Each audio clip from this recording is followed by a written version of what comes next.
estamos começando Conjuntura aqui pela TV Mar, canal 25 da NET. Nesta edição, nós vamos conversar com Maurício Quintela, que é deputado federal do PR de Alagoas, ministro dos Transportes, Portos e Aviação. E vamos conversar ainda com Juliano Pessoa, advogado. Até já.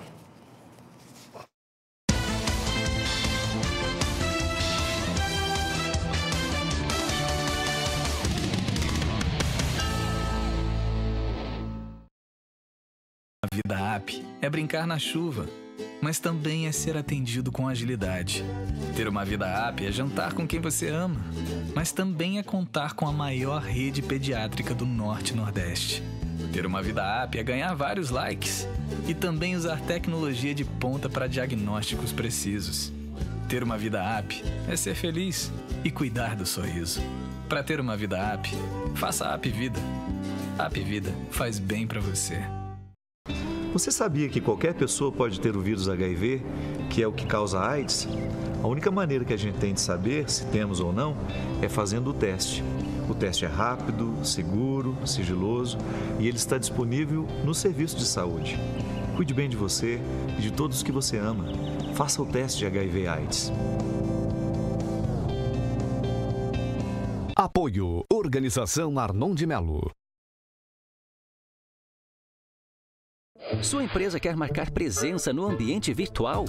O Sebrae Tech coloca o seu negócio ao alcance de todos. São consultorias em serviços digitais, como loja virtual, website, atuação em redes sociais e outras melhorias. Você investe 20% do valor da consultoria e o Sebrae banca os outros 80%. Ligue 0800 570 0800. Sebrae, especialistas em pequenos negócios.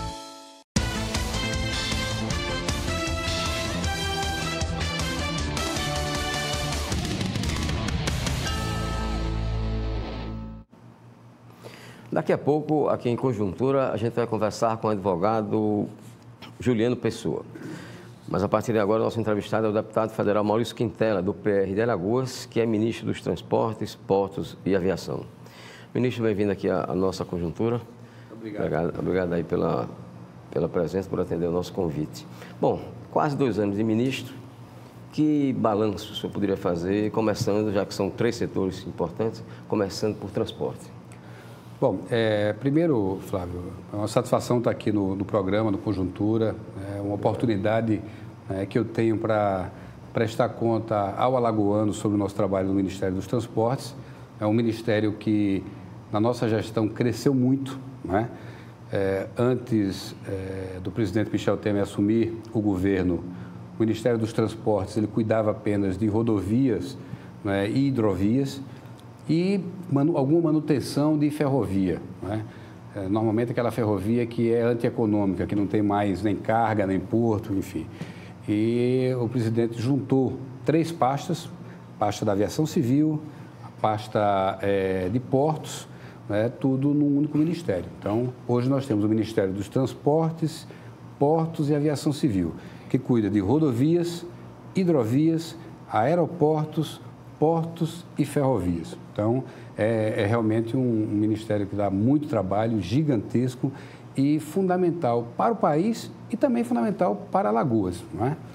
E recebemos esse ministério num momento extremamente difícil, na maior crise, né, que o país já viveu, tanto do ponto de vista político como também econômico, né? Essa crise que nós vivemos agora em 2015, 2014, 15, 16, estamos saindo agora, ela é maior do que a depressão de 29 e 30. Né? Nós chegamos a um PIB negativo de quase 6%, um acumulado de 2 anos. Para um país que vinha crescendo a 3%, 4% ao ano. Ou seja, nós realmente chegamos ao fundo do poço. E no setor de transportes, como em praticamente todos os setores da economia brasileira, nós tivemos uma paralisação da prestação de serviço público. Eu recebi o Ministério com todas as obras praticamente paralisadas, ou em ritmo de bate-estaca, aqui em Alagoas e no Brasil. Então, para fazer um balanço, a gente começando agora para falar em rodovia, na parte rodoviária de transporte. Em nível nacional, o que é que o senhor destacaria em rodovia? Olha, recebemos um país paralisado, né, com a área de concessão, isso paralisado do investimento público, né, que é a grande maioria.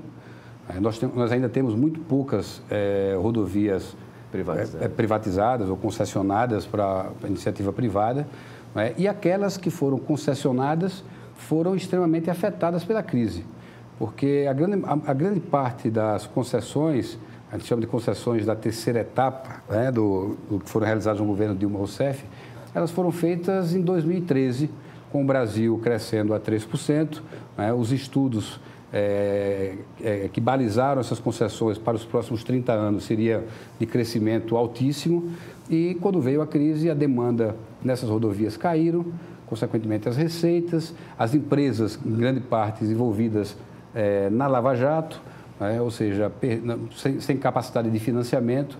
Então, nós tivemos que reorganizar essas licitações, mandar para o Congresso Nacional uma nova legislação para poder diluir esses investimentos que estavam previstos, né, num tempo mais curto para um tempo mais longo, para poder equilibrar essas concessões e preparar as novas concessões, né, recuperar a credibilidade do mercado, que não é fácil.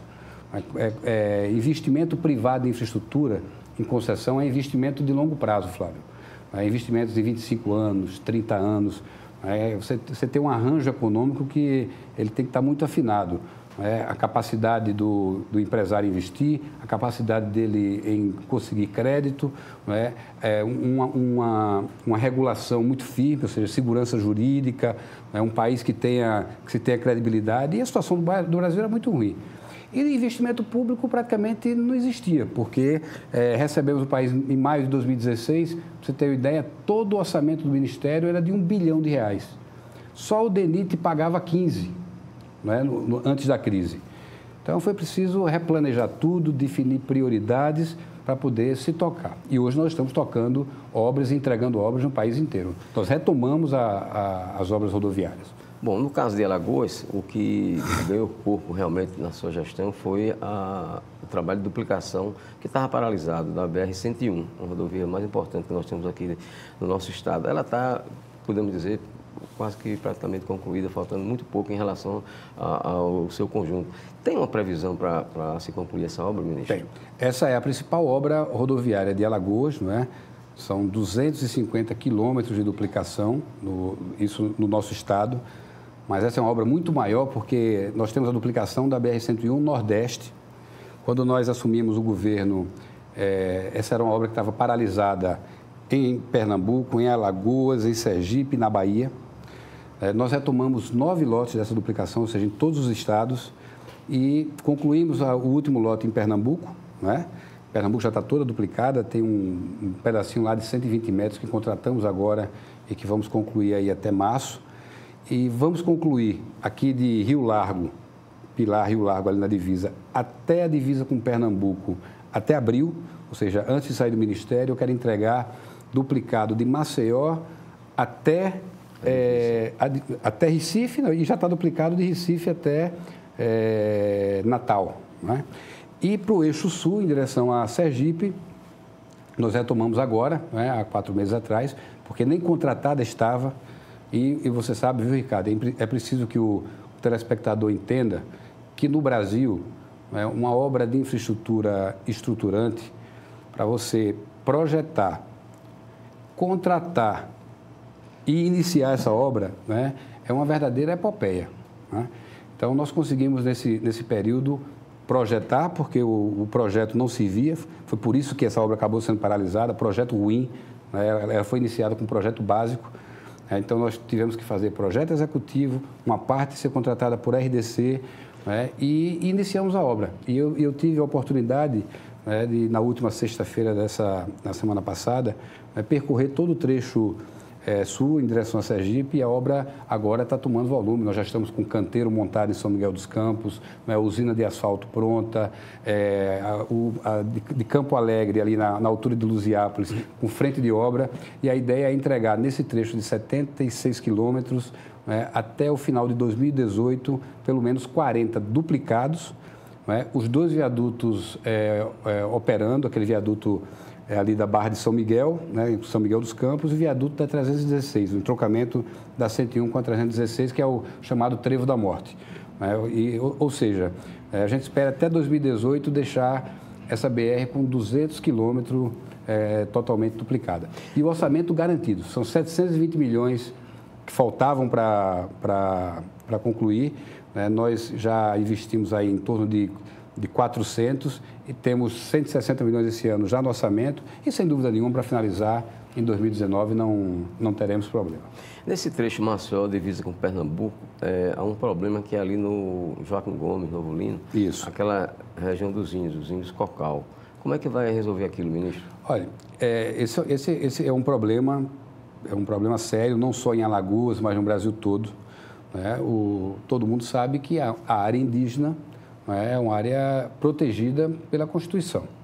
Você só pode passar uma estrada ou uma linha de transmissão de energia ou uma ferrovia ou qualquer outra coisa depois que há a implantação do que chamamos de Plano Básico Ambiental Indígena, né? Depois da autorização dos órgãos ambientais competentes, da FUNAI.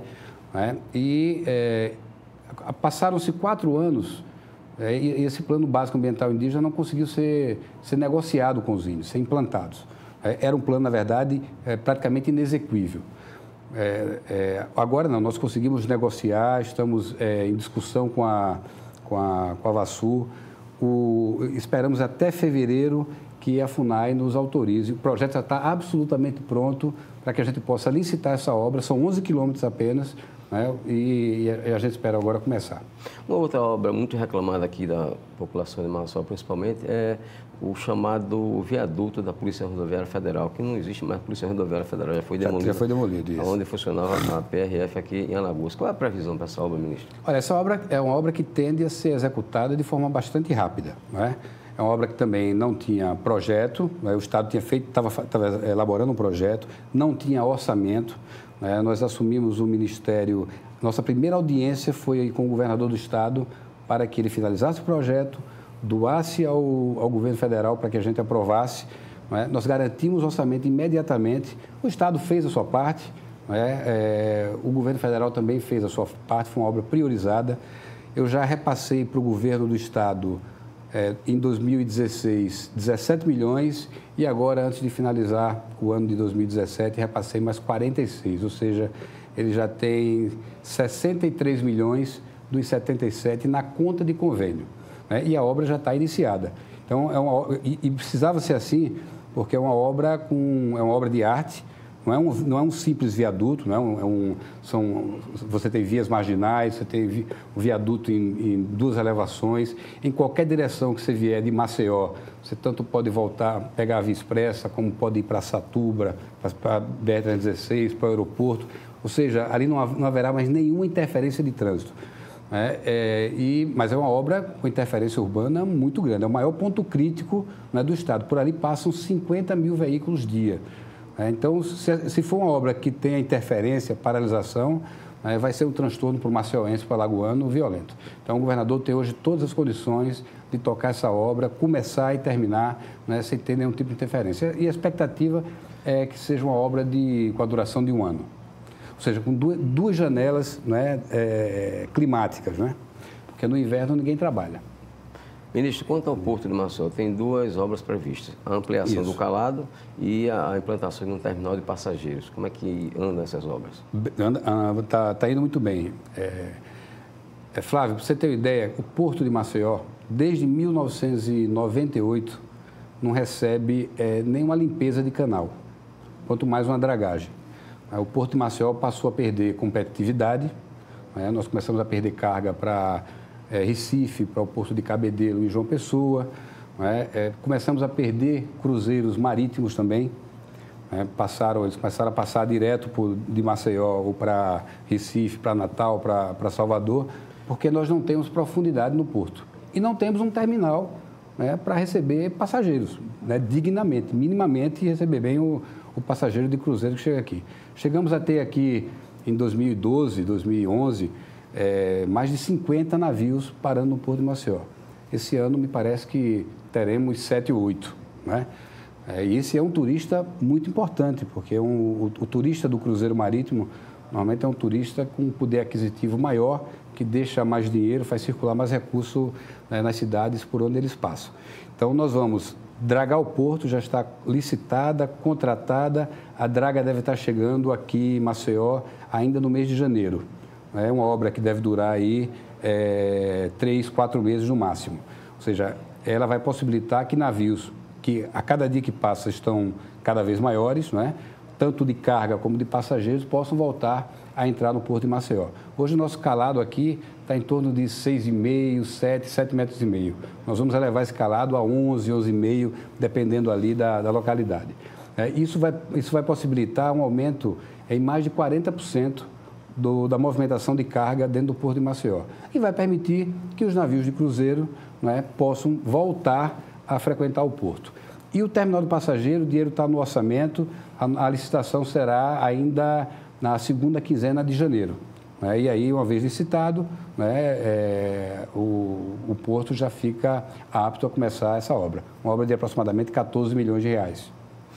Com relação, claro que falando agora basicamente sobre a situação em relação a Alagoas, com relação aos aeroportos regionais que estão citados como para serem realizados de Maragogi, Arapiraca e Penedo. Certo.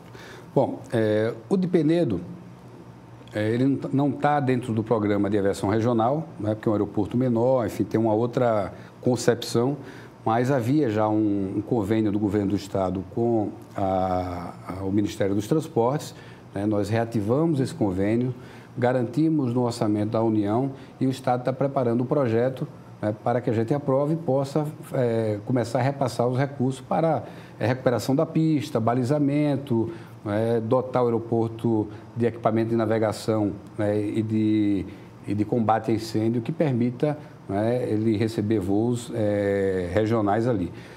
Eu estou dependendo agora da velocidade do estado em apresentar os projetos. Da mesma forma, o programa de aviação regional, que é um grande programa que nós temos no Ministério dos Transportes. Um programa que foi anunciado aí por governos anteriores, 250 aeroportos, nenhum nunca saiu do papel.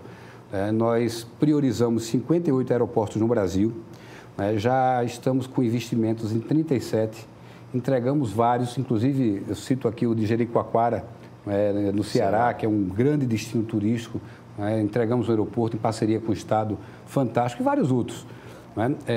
O de Fernando de Noronha, que nós recuperamos, ampliamos, sinalizamos a pista, pode agora receber voo noturno. Fernando de Noronha era isolada, não podia ter voo à noite. Se um morador adoecesse ou tivesse um problema, tinha que esperar amanhecer o dia para poder se deslocar. E conseguimos incluir os aeroportos de Maragogi e de Arapiraca no programa de aviação regional. Esse programa, a primeira fase dele, ela fica por conta de estados ou municípios. No caso, Maragogi e Arapiraca, por conta do governo do estado, que tem algumas obrigações. A definição da área, a desapropriação dessa área, o pagamento da desapropriação dessa área e a elaboração dos projetos. E só para te falar, isso era uma coisa que vinha sendo falada há muito tempo, aeroporto de Maragogi, aeroporto de Arapiraca, não existia nem área definida, nem projeto quando nós assumimos o Ministério. Estamos trabalhando muito próximo da equipe do governador Renan Filho, o Mozar Amaral é quem está à frente desse processo aqui, junto com a Secretaria de Aviação Civil lá do Governo Federal. Nós teremos uma reunião essa semana. O de Maragogi já está com área definida, toda a parte de topografia, de estudo de movimentação de terra resolvida. O projeto já foi apresentado, o Ministério apontou algumas diligências que a gente espera aí até o final de janeiro, começo de fevereiro terminar. Eu ainda quero, antes de sair do Ministério, assinar o termo de compromisso, que é o que vai possibilitar o Estado licitar e receber os recursos que já estão também garantidos no orçamento. O de Arapiraca, a área também já está definida, falta apenas o Estado desapropriar a área e enviar o projeto para que a gente analise. Aí eu acho que o de Arapiraca vai aí para junho e julho. Com relação a essas obras aqui em Alagoas, uma que tomei conhecimento agora há pouco tempo, que está é uma das prioridades do Ministério, é o anel viário Satuba-Pilar Benedito Bentes. No que consiste esse anel viário, ministro? Esse anel viário, olha, Maceió hoje tem uma situação privilegiada. A nossa saída para o norte do estado, ela é toda duplicada, né, pela BR-101, que vai pelo aeroporto. Dali você pega, BR-104, que vai para o aeroporto. Dali você continua pela BR-104, não duplicada, mas uma rodovia de excelente qualidade, que nós acabamos de requalificar toda. Ou então pela BR-101 duplicada. Quando você sai ao sul da capital, você pega Maceió, Barra de São Miguel duplicada. Agora o governador está duplicando Barra de São Miguel até São Miguel dos Campos, ali até o trevo da 101, e o resto é duplicado também. A única saída de Maceió, né, que não é duplicada e que hoje realmente já justifica uma duplicação, é a saída pela BR-316, pelaquela região ali de Pilar, Satuba, né, pegando o polo ali para pegar a duplicação também de Maceió, Barra de São Miguel, é o que a gente chama de anel viário. Seria concluir o anel viário, ou seja, Maceió estaria circulada por rodovias duplicadas, né, norte, sul e para o oeste, já que o leste, a nossa fronteira é o mar, né? Então, a bancada federal garantiu uma emenda, né, de 14 milhões, nós colocamos mais 14, me parece, temos hoje aproximadamente 30 milhões de reais para finalizar o projeto e poder licitar essa obra para começar. Essa é a obra do futuro, né? E temos uma outra também, que é a Serra da Catita, que é uma junção ali entre Colônia de Leopoldina e Bateguara. A BR vem de Pernambuco, né, vem por Alagoas e encontrou uma serra que tem 3 quilômetros, né, e nessa serra tem uma pedreira, e o recurso que estava destinado para concluir essa obra não era capaz de fazer. Isso ficou parado muito tempo. Agora conseguimos incluir no PAC, né, estamos finalizando o projeto executivo para poder licitar ainda esse ano e começar a obra. É uma obra também que vai ser muito importante, que vai dar funcionalidade a 2 rodovias federais que não se interligam por conta de 3 quilômetros. Ministro, falando agora de política, o senhor está mesmo decidido a ser candidato a senador? Absolutamente decidido, Flávio. Eu acho que eu fui vereador de Maceió por 2 mandatos, presidi a Câmara aqui da capital, fui secretário de Estado 2 vezes, primeiro das regiões metropolitanas, que era uma Secretaria de Infraestrutura aqui da região metropolitana, depois da Educação do Estado, fui secretário de Educação Municipal também, 4 mandatos de deputado federal, liderei meu partido 2 vezes no Congresso, participei da gestão da mesa da Câmara, fui eleito para um biênio. Agora tive a experiência de dirigir um ministério muito grande, não é? Quem passa pelo Ministério dos Transportes, eu acho que pode passar por qualquer canto, né? E me sinto preparado, né, para poder ajudar meu Estado no Senado Federal. Construir um link de relações muito importantes, né? E estou disposto a colocar meu nome, né, para que o eleitor alagoano possa avaliar, né, as candidaturas que vão estar postas, né, e poder fazer a sua escolha, né? Então, eu estou praticamente decidido. Agora, eu preciso também de um candidato a governador, de uma chapa forte, para que a gente possa enfrentar essa eleição. Então, estou aguardando a decisão do prefeito Rui Palmeira, né, que deverá ser o nosso candidato a governador. Bom, saindo Rui Palmeira, candidato a governador, esse ano são 2 vagas em disputa para o Senado. Isso. Nesse seu grupo político tem o senador Benedito Lira, que é candidato natural, não é?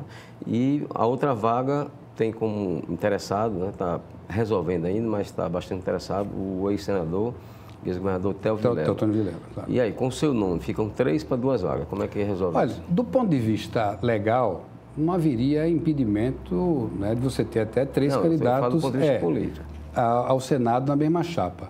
Do ponto de vista político, não é bom, porque você acaba dividindo muito, enfim, acaba havendo um conflito. Isso é uma coisa que vai ter que ser construída. Quando você me pergunta, é se eu estou decidido, se eu tenho uma vontade e a disposição de enfrentar uma eleição para o Senado Federal. Essa vontade eu tenho, mas é claro que isso vai ter que ser definido dentro de um grupo que tem um candidato natural, que é o senador Benedito de Lira, não é? Que é o meu primeiro voto, né? Não tenha dúvida, Benedito, eu votei nele para o governo, estamos juntos dentro do projeto da Prefeitura já há bastante tempo, é um parceiro, é um grande senador que Alagoas tem. Nós temos também a pretensão do ex-governador, ex-senador Teotônio Vilela, um homem extremamente importante no Estado e dentro do grupo político. Eu também manifesto essa vontade e nós vamos ter que, com maturidade, decidir essa questão. E Rui Palmeira, quando é que ele se define candidato? E eu pergunto também se essa candidatura, essa demora em definir a candidatura não é prejudicial a esse grupo. Olha, é claro que quando você tem a clareza, né, e a certeza de que se você tivesse que o Rui seria candidato, isso ajudaria, por um lado, né, a acelerar, por exemplo, essas definições de chapa majoritária e de proporcional.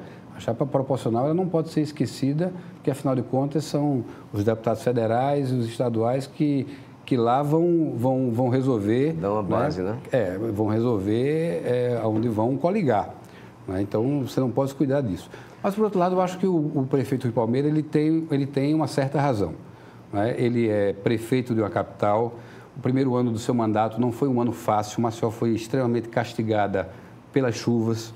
Né? A situação econômica do país é muito grave, que repercutiu duramente nos estados, mas nos municípios também.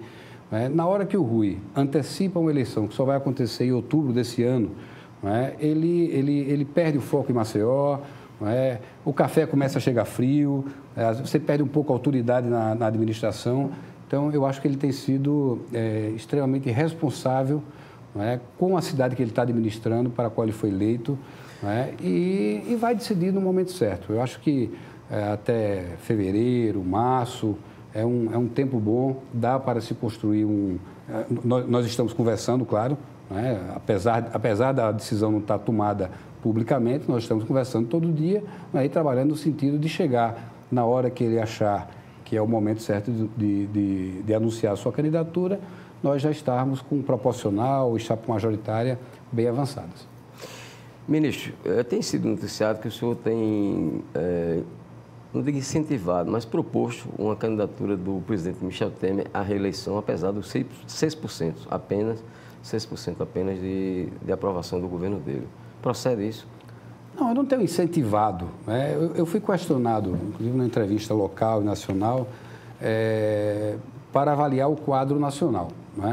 E o que eu tenho dito é que, graças a Deus, o Brasil, do ponto de vista econômico e também político, tem avançado para uma estabilização. O Brasil voltou a crescer, controlou sua inflação, os empregos voltaram a surgir, apesar de que há setores ainda na sociedade que ainda estão bastante atritados.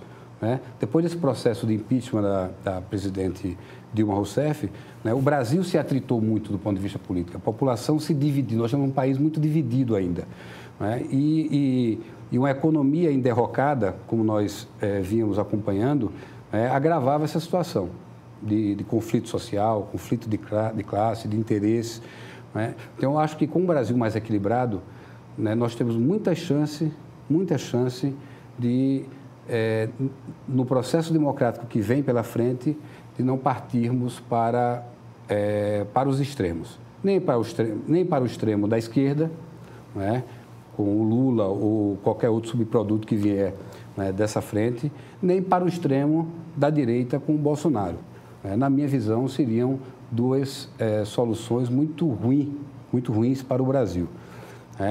Acho que nós temos uma grande possibilidade de ter um nome de centro, mais equilibrado, com experiência administrativa, que durante a sua gestão não precise ficar explicando e lutando com processos no judiciário.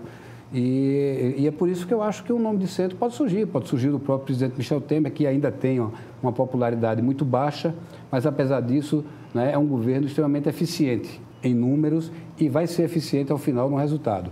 Você tem um governador de São Paulo, Geraldo Alckmin, é um homem que administrou o maior estado desse país por 4 vezes, é um homem equilibrado, sério, e que eu não tenho a menor dúvida que poderia fazer uma grande gestão. Você tem o próprio Henrique Meirelles, que é ministro da Fazenda, também vem tendo sucesso na política econômica. Enfim, outros nomes podem surgir. né, não só do presidente Michel Temer. O que eu espero é que o Brasil não radicalize nem para um lado nem para o outro. Ok. Muito obrigado, ministro Maurício Quintela, obrigado, Flávio, pela oportunidade. Aqui na Seleção de Conjuntura. Vamos agora ao intervalo, a gente volta daqui a pouco conversando com o advogado Juliano Pessoa.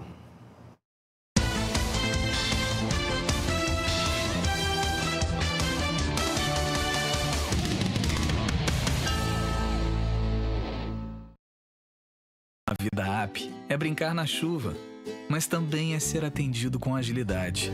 Ter uma vida app é jantar com quem você ama, mas também é contar com a maior rede pediátrica do Norte e Nordeste. Ter uma vida app é ganhar vários likes e também usar tecnologia de ponta para diagnósticos precisos. Ter uma vida app é ser feliz e cuidar do sorriso. Para ter uma vida app, faça a App Vida. A App Vida faz bem para você. Você sabia que qualquer pessoa pode ter o vírus HIV, que é o que causa AIDS? A única maneira que a gente tem de saber se temos ou não é fazendo o teste. O teste é rápido, seguro, sigiloso e ele está disponível no serviço de saúde. Cuide bem de você e de todos que você ama. Faça o teste de HIV/AIDS. Apoio Organização Arnon de Melo.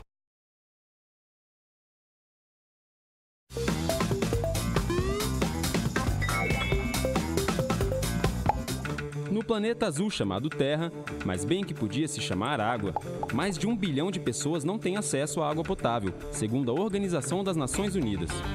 Apesar do consumo pessoal não ser o grande vilão do risco de escassez de água, a participação de todos é fundamental para tornar o uso desse valioso recurso mais adequado. Atenção às dicas. Evite desperdícios. Torneira aberta sem necessidade é bom evitar. Não use mangueira para lavar o seu carro. Nunca jogue produtos tóxicos, contaminantes ou óleo de cozinha no ralo, muito menos nos córregos, lagoas e rios. Quando fizer uma reforma na sua casa, que tal instalar um sistema de coleta de água da chuva? Essa água ainda poderá ser usada para molhar as plantas, na descarga do banheiro ou lavar o quintal. Um consumidor sustentável valoriza cada gota de água do nosso planeta. Seja um consumidor sustentável. Sua empresa quer marcar presença no ambiente virtual?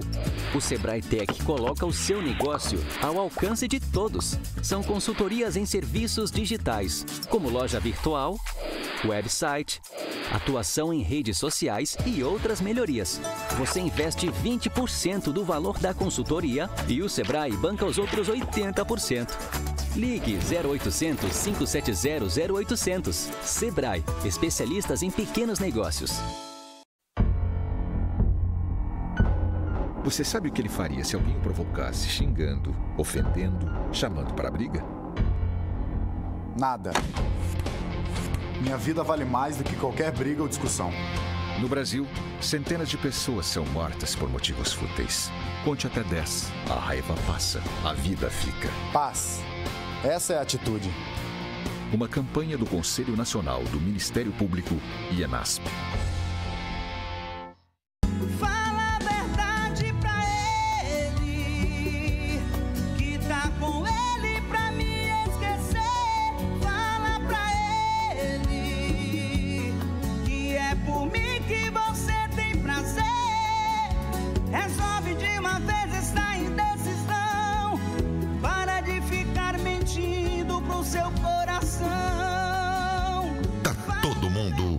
Todo mundo ligado.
Conversamos a partir de agora, aqui em conjuntura, pela TV Mar, canal 25 da NET, com o advogado Juliano Pessoa.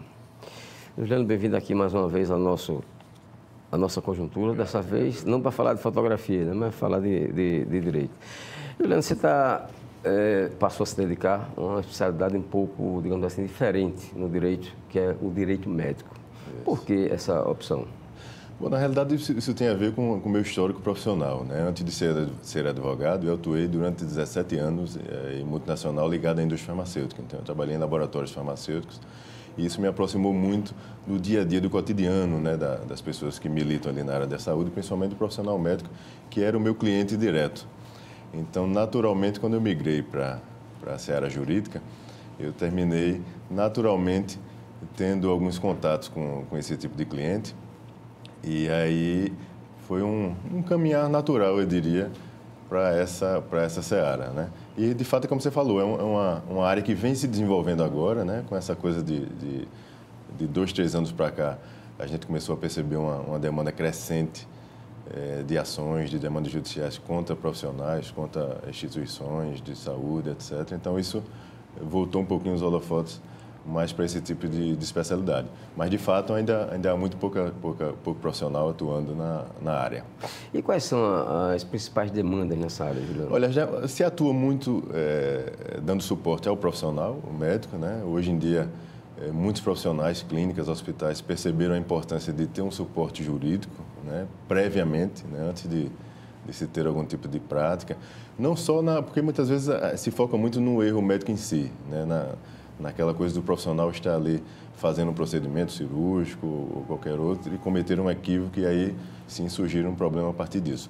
Mas existem outros problemas que circundam a atividade do médico, como, por exemplo, ele tem que ter um termo de consentimento bem elaborado, né? Muitas vezes há o hábito dessas pessoas trabalharem com um termo de consentimento padrão e não é assim que a legislação e também o Código de Ética Médica exige, né? Na realidade, o termo tem que ser adaptado a cada procedimento e a cada perfil de paciente, né? Ele não pode ter um padrão só, porque muitas vezes ele pode não atingir a um determinado paciente. Então, aquele termo que ele faz para determinada prática procedimental tem que estar inteligível ao paciente que está sendo abordado, digamos assim, com aquela prática, né? Então, vai desde esse tipo de assessoramento, né, de consultoria jurídica, à defesa do profissional efetivamente dito, junto ao CRM, junto ao conselho da categoria e, de repente, defendendo juridicamente, no caso de uma propositura de uma demanda judicial efetivamente. E no caso do paciente, como é que ele pode, digamos assim, ter uma orientação nessa área médica antes mesmo que aconteça alguma fatalidade que ele precise demandar contra o profissional ou contra o hospital? O paciente, eu diria o seguinte, como em qualquer área hoje, a tecnologia está aí para poder ajudar, né? Nos ajudar como um todo. Tem muita coisa ruim, mas também tem muita coisa boa. Então, é interessante que as pessoas que nos assistem, que vão procurar um profissional médico para fazer um procedimento, uma consulta, etc., que elas pesquisem, né, quem é aquele profissional. Entre na página do Conselho Federal de Medicina, entre na página do CRM Alagoas, né, do CREMAL, para verificar se esse profissional está ativo, se ele de fato exerce a especialidade que ele propaga que exerce, enfim, se cerque dos cuidados necessários e dialogue. Eu acho que o que vem faltando muito, Fábio, eu diria, é uma comunicação mais harmoniosa entre as partes, entre o paciente, que está indo buscar o serviço, e entre o médico que presta esse serviço. Eu acho que essa ferramenta ajudaria bastante e ajudará bastante a minimizar, né, e a reduzir o número de demandas que vem acontecendo, principalmente de paciente contra profissional. Eu acho que se o paciente sentar ali com todas as dúvidas na frente do profissional e o profissional também se colocar na posição de atender esse paciente de maneira mais humanizada, né, mais cuidadosa, eu acho que muita coisa se elimina, porque às vezes um ruído nessa comunicação entre médico e paciente normalmente pode gerar uma insatisfação futura, pós-procedimento, e às vezes são equívocos que, na verdade, não foi um erro médico, né? A gente precisa também separar o joio do trigo. Existem demandas crescentes, sim. Houve, no ano passado, inclusive, em Alagoas, 120 profissionais médicos foram processados. segundo dados da Sociedade Brasileira de Direito Médico. Então, ou seja, é um número considerável, né? Isso só em Alagoas. O CREMAL, segundo o seu presidente, numa matéria até que saiu no Jornal da Gazeta do ano passado, também em setembro, salvo engano, ele fala que recepciona uma média de 100 denúncias contra profissionais aqui no Estado. Então, é um número considerável. Porém, tem um detalhe interessante. Desse percentual, 20% se transformam em processos, né, dentro da instituição. Então, veja que há um número ainda grande, considerável, né, que a gente não pode deixar de visualizar, de questionamentos, de reclamações, de insatisfações que, na realidade, não se fundamentam, né, não tem substância para poder se transformar num processo e numa demanda judicial, de repente. Uma questão que não é muito comum aqui no Brasil, mas é polêmica no mundo inteiro, né? E eu lhe pergunto sobre o ponto de vista médico, como é que você avalia a eutanásia? É complicado, realmente é um tema complicado. Do ponto de vista de direito médico. De direito médico, é um tema complicado. Eu acho que a gente tem que seguir os parâmetros que nós temos dentro da nossa legislação, né, do arcabouço legislativo que nós temos no país. Infelizmente, isso é proibido. Eu acho também que seria, de repente, um passo muito mais amplo, né, que o Brasil daria. Eu acho que a legislação atende de maneira, digamos assim, satisfatória, né? Apesar de não ser permitida a eutanásia, mas existem outras ferramentas que o paciente dispõe, apesar de muitas vezes não chegar ao conhecimento dele, como, por exemplo, ele poder dizer até que ponto ele quer ser tratado, né? Ou seja, a gente sabe que existe um estágio da doença, muitas vezes, que ele não tem muito o que ser feito, né? Se faz um paliativo, elimina-se o sofrimento e tal. Então, o paciente pode dispor, né, disso juridicamente e deixar, tipo, vamos traduzir aqui para as pessoas que nos assistem, como se fosse um testamento, vamos dizer assim. Sim. Ele deixa ali a vontade dele, né? O que é que ele pretende quando ele chegar num estágio que, de repente, ele julgue que não seja digno, não seja satisfatório para ele como ser humano. Ele pode dispor disso, mas a eutanásia, de fato, eu acho que é bom resguardá-la. Bom, mudando completamente de assunto, estamos iniciando um ano político muito importante, né, no Brasil, com eleições no país inteiro. E na última eleição de vereador, você concorreu aqui em Maceió. Eu lhe pergunto, aproveitando a oportunidade, você pretende ser candidato ainda este ano? Não. Esse ano não. Na realidade, assim, eu nunca tive vínculo político-partidário, né? Eu sempre me dediquei nas profissões que exerci, que exerço, à política de classe. Sempre fui atuante na indústria farmacêutica, por exemplo, que eu citei, eu representava a categoria. Hoje, dentro da estrutura da advocacia, milito, né? Participo das questões ligadas à política de classe e assim pretendo permanecer. Eu acho que é uma prática que todo cidadão deve ter consigo. Resolvi participar da política partidária recentemente, né? Me filiei em 2015, nunca fui filiado a qualquer partido. Me filiei em 2015 e concorri às eleições de 2016. Eu diria que imbuído de um sentimento novo que eu acho que começa a surgir no país e no Estado também. Eu acho que assim deve permanecer, né? Surgiram novos nomes, né? Pessoas de um perfil diferente. Eu, particularmente, tenho uma aproximação com o deputado Rodrigo Cunha, que eu acho que faz um trabalho excelente, né? Um trabalho íntegro, transparente, muito próximo da população, do eleitor final, né? Eu acho que é assim que todo mundo deveria proceder. Então, imbuído desse sentimento, motivado por esse tipo de personagem, né? Como ele, como outros que tem no Brasil afora, eu resolvi participar, né?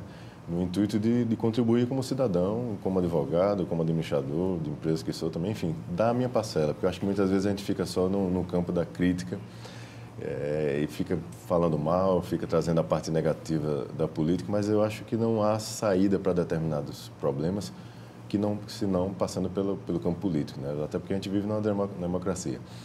Então, é o que eu diria até para os jovens que nos assistem, né? Eu já estou chegando nos 40 anos, mas a turma de 18, 20 anos, eu acho que ela já tem uma visão um pouco mais aguçada, né, voltada para as questões políticas, e acho que assim tem que permanecer, e diria que eles devem, inclusive, participar ativamente. Eu acho que a gente consegue mudar o cenário político a partir do momento que a população esteja mais próxima, fiscalizando, monitorando, cobrando o cidadão que ela lhe confiou o voto, né? O que a gente enxerga muitas vezes, infelizmente, na nossa sociedade, e aqui no nosso estado em especial, é a pessoa votar num determinado candidato, 6 meses depois, se você questioná-la em quem foi que ela votou, ela sequer lembra. Então, ou seja, é difícil a gente crescer dessa forma, politicamente falando, né?